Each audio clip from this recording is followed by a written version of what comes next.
அருணகிரிநாதர் அருளிய வேல் வகுப்பு பாடல்களை அடிப்படையாக கொண்டு வள்ளிமலை சச்சிதானந்த சுவாமிகளால் தொகுக்கப்பட்ட சக்தி வாய்ந்த மந்திர தொகுப்பு வேல் மாறல் ஆகும். இது முருகனின் வேலின் ஆற்றலையும் புகழையும் போற்றுகிறது. இதன் முதல் மற்றும் முக்கியமான அடி இதுதான்: திருத்தணியில் உதித்து அருளும் ஒருத்தன் மலை விருத்தன் எனது உள்ளத்தில் உரை கருத்தன் மயில் நடத்து குகன் வேலே. வரி வரியான விளக்கம். 1. திருத்தணியில் உதித்து அருளும், திருத்தணிகையில் ஞான ஒளியாக அவதரித்து அடியார்களுக்கு அருள் பாலிப்பவன்.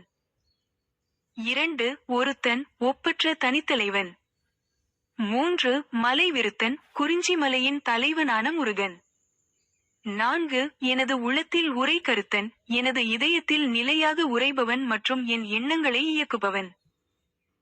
மற்றும் 5. மயில் நடத்து குகன் வேலே, மயிலை வாகனமாக செலுத்தும் குகனின் முருகனின் கையில் உள்ள ஞானவேலே என்னை காக்க வேண்டும்.